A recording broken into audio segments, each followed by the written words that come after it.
Hi folks, in this video we're going to be looking at building and painting Wasteland road bases. So without any further ado, let's cue the music.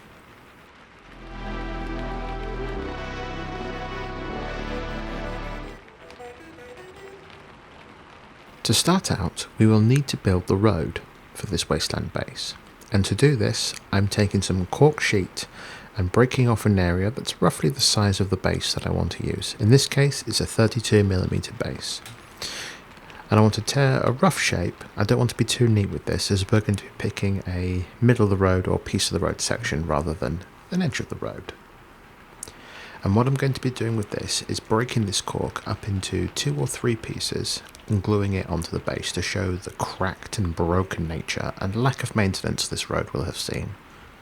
If you are happy with your 2 or 3 pieces of broken cork sheet, stick them down to your base using some super glue. If you're doing a smaller base like a 25mm, you might want to just use the 1 piece or maybe use the 2. I wouldn't recommend doing lots of little pieces on a very small base. As an optional step for larger bases, you may want to add some broken wood detail to your base. And to do this, I'm using a craft stick, but coffee stirrers would also work for this nicely. And I'm just roughly cutting through and trimming down a small piece to use as like a piece of a broken pallet or similar. I'm being quick here and just using my hobby knife, but you might want to use scissors as well. I'm not going for any particular shape or style or anything neat. I'm just basically getting a small, about maybe an inch long, maybe 5mm thick piece of wood to go across the base. I'd use the base and your road as reference. Remember, you want to try and keep this scaled to the miniature that's going to go on it. So this piece of wood will probably want to be smaller than you think it should be. Once we're happy with the piece, we can stick it down using good old super glue. To add a little bit of texture variation onto this base, I'd recommend coming in with some texture paint. The colour and the brand doesn't really matter, we're just looking to get some more gritty, earthy texture onto this base so it's not just the smooth cork top. And put it onto the areas of the base that might not be covered by cork, and any bits that you want to look like accumulated dust and dirt onto the road. And make sure you give this plenty of time to dry before moving on to the next step. With the construction of the base complete, I have gone ahead and primed it. I've used grey primer here, but you can use any primer that you want. And we're going to be coming in with dark brown here as a base coat, and we're going to be applying this all over the base, all over the cork, the texture paint, and the little bit of wood we've got for our broken piece of palette. It doesn't matter which dark brown you use here, pick your favourite. I believe here I'm using Rinox Hide from Games Workshop.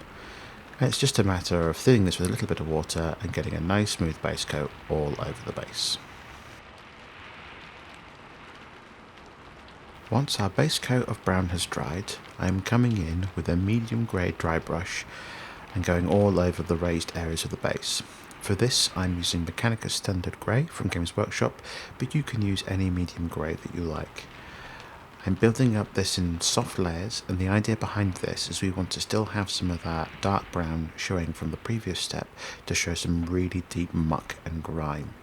But with this grey we still want to cover the majority of the surface to give us our tarmac finish. With the grey dry, I'm now coming up with a medium warm brown. In this case I'm using Mounfang brown from Games Workshop, and I'm going to be applying a stippling motion over the wooden area and any of the areas that I had texture paint onto the road. And this is going to give some of that different colorations for the dust, dirt and grime, and also give some more appropriate colouring to the wood areas. And you can do as little or as much as you like on this. There's no right or wrong way in the areas I'm at. And if you're still slightly wet on the brush, you can sort of do some smudging into the previous colours.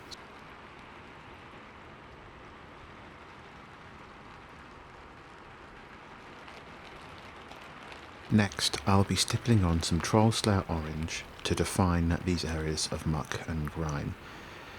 I'd recommend doing a very small amount of this. We don't want to risk the chance of turning the base orange. We are going to be dyeing this back with later steps, but I would do this in one small pass.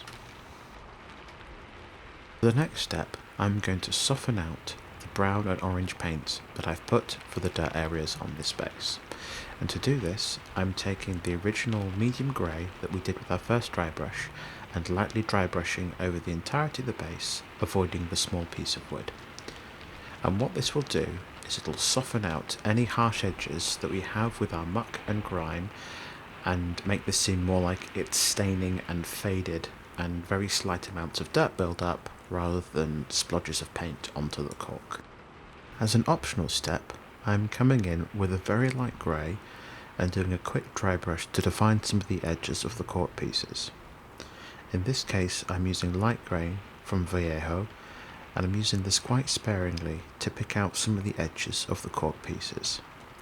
I'm also going to do a light dry brush over the piece of wood to give the impression of dry dust lingering onto this piece of wood and giving it the impression that it's been there for a very long time since the bombs fell.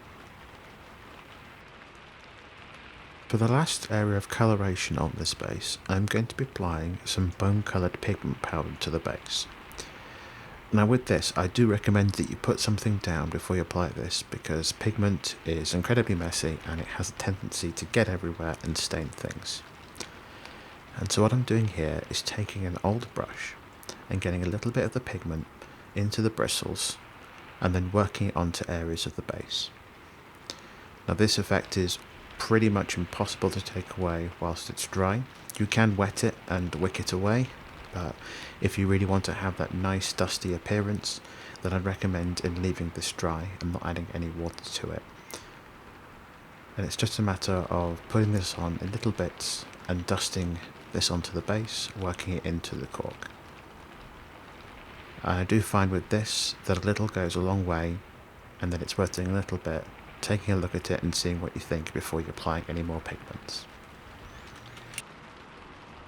For a last piece of visual interest, I'm going to be applying some dead grass tufts to the base. Here I'm using some barren land tufts from Rival Crafts.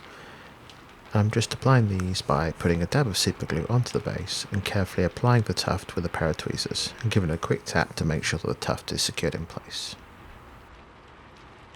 Lastly, all that remains is to paint the rim of the base black. I like to paint the rims of the bases black as it allows all the colours that we have done, even the neutral ones, to pop out nicely against the rim of the base. And with that, this Wasteland road base is now complete. If you like this tutorial, why not consider subscribing? It's free of charge and it helps me out. And if you hit that little notification bell icon, you'll get further updates on videos just like this one in your YouTube feed. So, till next time folks.